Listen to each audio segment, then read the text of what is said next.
ଶିକ୍ଷକ ଶିକ୍ଷୟିତ୍ରୀ ଏଠାରେ ଉପସ୍ଥିତ ଥିବା ମୋର ସହପାଠୀ ଏବଂ ଭଉଣୀମାନେ ଆଜି ମୁଁ ଏହି ମଞ୍ଚରେ ଏପରି ଏକ ଶବ୍ଦ ବିଷୟରେ ଆଲୋଚନା କରିବାକୁ ଯାଉଛି ଯାହା ଏକ ବିଷୟ ନୁହେଁ ବରଂ ଆମ ସମସ୍ତର ସ୍ପନ୍ଦନ ଆମ ଶିରାରେ ପ୍ରବାହିତ ହେଉଥିବା ରକ୍ତ ଏବଂ ଆମର ସର୍ବଶ୍ରେଷ୍ଠ ପରିଚୟ ଜାତୀୟତା। ଜାତୀୟତା କଣ କେବଳ କିଛି ମାନଚିତ୍ରରେ ଗାର ଟାଣିଦେଲେ କଣ ଦେଶ ଗଢ଼ି ହେଇଯିବ ନା କେବଳ କିଛି ବିଶେଷ ଦିନରେ ଏହି ଜାତୀୟ ପତାକା ଉତ୍ତୋଳନ କରିଦେଲେ ଆମ ଜାତୀୟତାର ପ୍ରମାଣ ଦେବ? ନାଇଁ ଓ ପ୍ରିୟ ଦେଶବାସୀ, ଜାତୀୟତା ହେଉଛି ଏକ ନିଦାନ ଅନୁଭୂତି ଯାହା ହେଉଛି ଜଣେ ଦେଶ ସୀମାନ୍ତରେ ଥିବା ଜଣେ ସୈନିକ 40 ଡିଗ୍ରୀ ସେଲସିୟସରେ ମଧ୍ୟ ନିଜ ଦେଶକୁ ରକ୍ଷା କରିବା ପାଇଁ ଜାଗ୍ରତ ରହିଥାଏ। ଜାତୀୟତା ହେଉଛି ତାହା ଯାହାକି ଏକ ଅଦୃଶ୍ୟ ଭାବନା ଓ ଶକ୍ତି।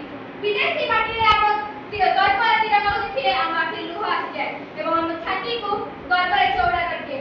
ପ୍ରିୟ ଭାଇ ଓ ଭଉଣୀମାନେ, ଆମେ ସେହି ପବିତ୍ର ମାଟିର ସନ୍ତାନ ଯେଉଁଠାରେ ବିଭିନ୍ନତା ମଧ୍ୟରେ ଏକତା ବିରାଜମାନ। ଆମେ ସେହି ହୀର ମାଟିର ସନ୍ତାନ ଯେଉଁଠାରେ ବକ୍ସି ଜଗବନ୍ଧୁ, ଜୟୀ ରାଜଗୁରୁ ଏବଂ ଲକ୍ଷ୍ମଣ ନାୟକ ଭଳି ବୀରମାନେ ଏହି ମାତୃଭୂମିର ସ୍ୱାଭିମାନ ପାଇଁ ହସି ହସି ତ୍ୟାଗ ଦେଇଥିଲେ।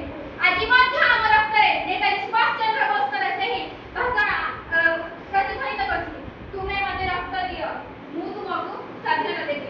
ଏହି ବୀର ଗାଥା ଆମକୁ ପ୍ରତ୍ୟେକ ମୁହୂର୍ତ୍ତରେ ମନେ ପକାଇଦିଏ ଯେ ଦେଶ ଆମକୁ କ'ଣ ଦେଇଛି ତାହା ବଡ଼ କଥା ନୁହେଁ, ବରଂ ଦେଶ ପାଇଁ ଆମେ କ'ଣ ତ୍ୟାଗ କରିଛେ ତାହା ହେଉଛି ପ୍ରକୃତ ଜାତୀୟତା। ଆଜି ମୁଁ ଏହି ମଞ୍ଚରେ ଆମର ଆଗାମୀ ଯୁବପିଢ଼ିମାନଙ୍କୁ କହିଦେବାକୁ ଚାହୁଁଛି କି ଆମ ଭିତରେ ଥିବା ଭେଦଭାବକୁ ଜଳାଞ୍ଜଳି ଦେବା ଏବଂ ଆମକୁ ଆମ ଦେଶକୁ ଜାତି, ଧର୍ମ, ବର୍ଣ୍ଣ ଏବଂ ଭାଷାର ଏହି ସଂକୀର୍ଣ୍ଣ ପାଚେରୀରୁ ଊର୍ଦ୍ଧ୍ୱକୁ ନେଇଯିବା।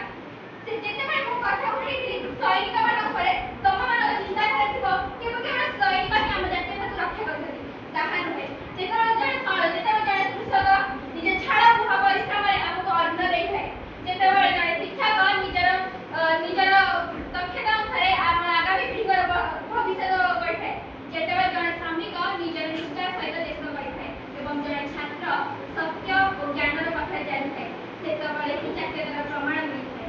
ଆଜି ଏହି ମୁହୂର୍ତ୍ତରେ ଆମେ ଶପଥ ନେବା କି ଆମର ପ୍ରତ୍ୟେକ କାର୍ଯ୍ୟ, ପ୍ରତ୍ୟେକ ବିଚାର, ଆମ ନିଜର ସମ୍ପୂର୍ଣ୍ଣ ଜୀବନକୁ ନିଜ ପାଇଁ ନୁହେଁ ବରଂ ଏହି ଦେଶ ମାଟି ପାଇଁ ଜଳାଞ୍ଜଳି କରିବା, ଏହି ଦେଶ ମାଟି ପାଇଁ ଜଳାଞ୍ଜଳି କରିବା। ଆମର ପ୍ରତ୍ୟେକ